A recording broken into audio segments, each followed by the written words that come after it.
Hello people, it's me again, back for another review. And this review is on a figure that I got from Auto Assembly 2011 last year.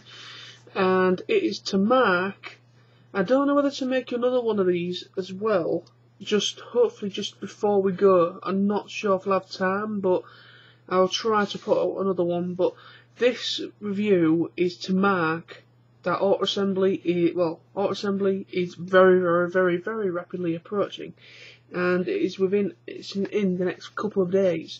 So this review is going to mark the whole point of Auto Assembly, and it is on one of my favourite Predacons from Beast Wars, and one of the toys that I've always wanted as a kid or watching Beast Wars, and it is on the original 1996, 95, 96 Scorponok. Stay tuned for the review.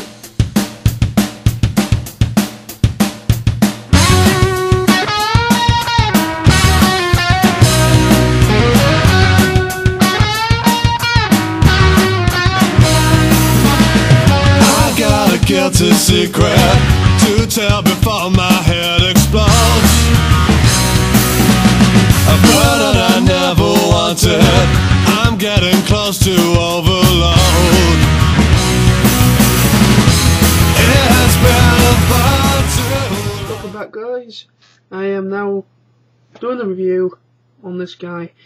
Hopefully it won't be very long, this review, because really there's nothing really to look into the figure itself. It's kind of basic. But before we get into the figure, now basically what we can say about bio this guy, he basically he's not really a serious character in the way that he's technically just in there, reinvented from the G1 Scorponok.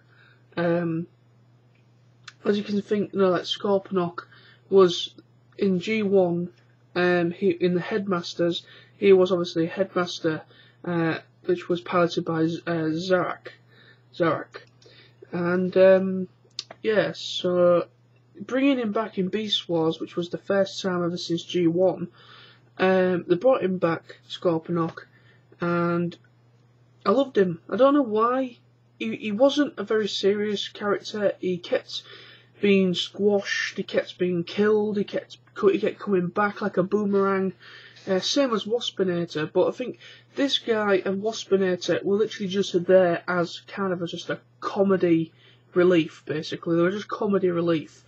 They didn't really have any essence of, wow, what a great shot, wow, what a great fight between Scorponok and this character. They weren't around enough. They'd show up, and like he'd show up, and within about a second he'd be out cold, he'd be completely out, because either Optimus Primal had got hold of him or Dinobot had got hold of him. But he could be quite a sneaky character. He was quite a sneaky character, where he would be like hide behind a boulder, like a rock or something, and he would sneak attack, like cowardly attack, like from behind or something. He was that kind of a character. But as you can see, he's a really nice toy. I love the colour scheme. He got on the tip here, on the tail, he got a little bit of like grey blue, and it goes into red on the spike. Then you've got the black bits of red which go throughout it on the little legs as well. And then it is a really good representation. You know, because this is exactly what he used to look like. You know, kind of what it looked like. He was kind of just all black. But I like that they just like give him like certain bits of different colour schemes to kind of enhance the colour. And I like it. I really do like I love this character. I love the toy. I bought it last year. I think it was the second from last purchase of the actual weekend, and I've never looked back. This is the first time I've actually had a chance to review it, because at first I didn't know I had it transformed right, but I just checked tfu.net.info and apparently it's right. But very nice. nothing going for it in this mode, so what I'm going to do is I'm going to transform it now. Now what you do is this front bits here, which is the head, bring completely down like so, and then bring around, completely around, and in turn bringing out the actual head, because that's hidden. Then bring the whole assembly, back assembly up. Basically, it's not even a transformation in my eyes, it's literally just flip that and, oops, there we go, bring the head up a little bit more and twist it around. Bring it up, mind the legs because they can get caught a lot of times, which are quite annoying, and marry this port on the head to the body, and hopefully it shall go in. Hopefully it shall go in. I think it wants a separation because for some reason it won't go in. Anyway, I'll do for now. Then bring these down and twist.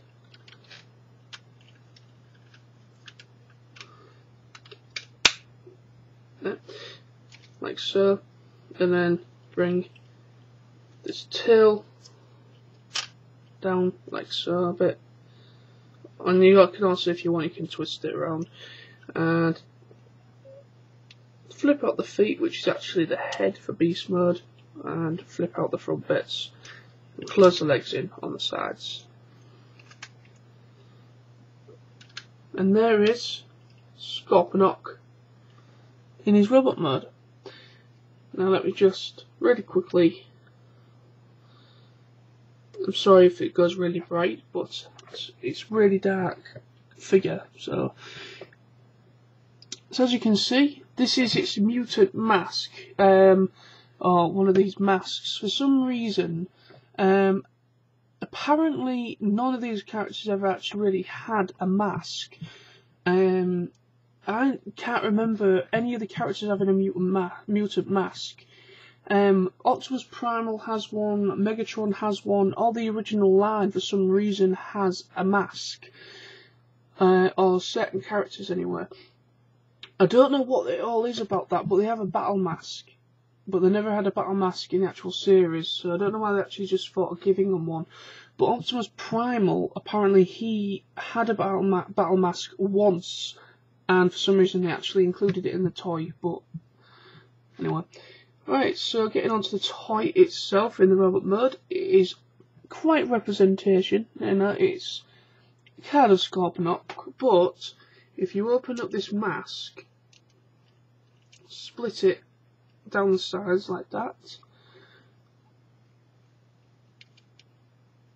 and there is the actual proper robot mode head, and that is actually very, very close to how he looked in the actual show. If you just take a look at this and take a look at this, I think you can see where I'm coming from.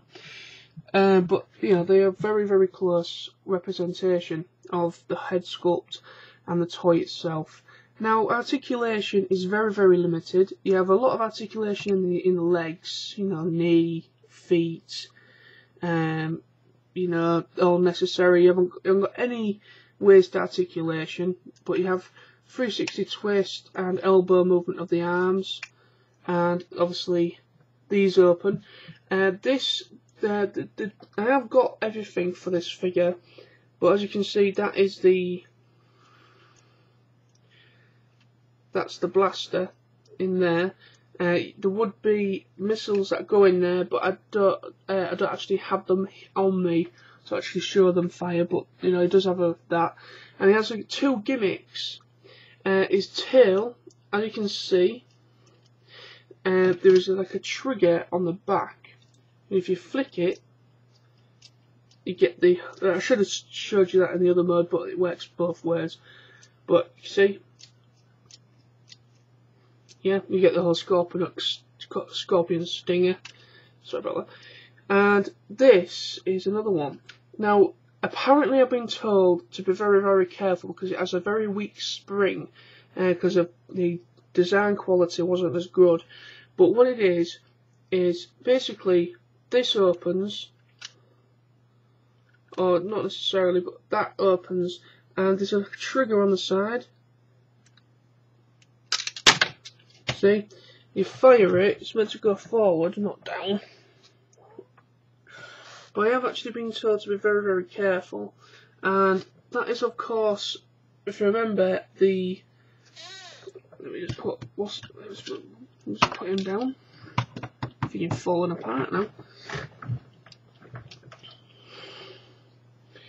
And this little guy, inside his claw that you fire out, is of course the. Do you remember from the episode where Scorponok shoots him with this like mind control kind of bee kind of thing, and it hits him on his chest, and it reprograms him to a complete rage machine. And the plan was hopefully to try and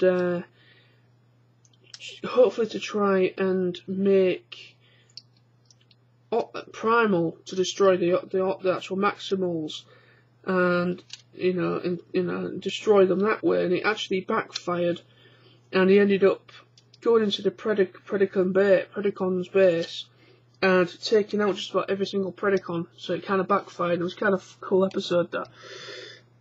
But yeah, let me just fix him.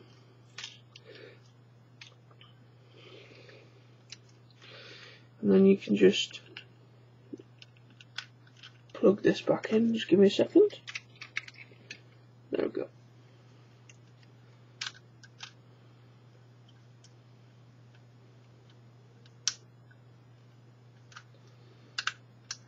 Yeah, that'll do for now. I'll fix it up. I think I'll put it in the wrong way.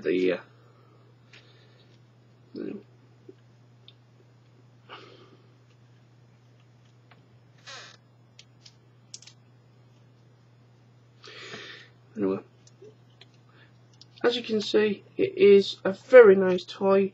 You just got to be very, very careful because sometimes it doesn't marry up properly between there's like a little port and it plugs into something here in the chest. Sometimes you got to be careful; it doesn't always fit in there properly, and of course the whole thing just flops forward and backwards, and it's kind of annoying. But yeah. I can't really say anything about the toy. It is great. I love having it, even though it does have a bit of a flaw here and there, which, whatever, but I like it because it has character. It's a good representation of Scorponok, and this is, of course, actually one of the quite hardest toys to get a hold of. A few years ago, this was really quite hard to get hold of, and I found it at Auto Assembly, and I think it was on Big D's toy chest. I think it was Big D, and I think it was that stall on the outside before you get into the main hall. It was on the just before you go into the main hall, and there was a couple of stalls, and I think it was Big D's toy chest that I bought this from, and really, really happy, and I've never looked back. And so yeah, thank you very much for watching, people. This has been my special Transformers Auto Assembly review of a figure that I got last year. Hope you've enjoyed. Thank you very much, and this will be possibly the last video you'll probably see from me, but I'll try to make another one, but I don't think I'll have time. But thank you very much, people, for your time, and this possibly maybe the last video I'm going to make until I return from Auto Assembly, which is Monday next week. So yeah, so I will be back, and I'll be making loads of videos to enhance the experience I had at Auto Assembly and stuff like that. So thank you very much, people. Hope you enjoyed, and I will see you very soon. And those of you that are at Auto Assembly, I will see you in a couple of days. See ya. Bye.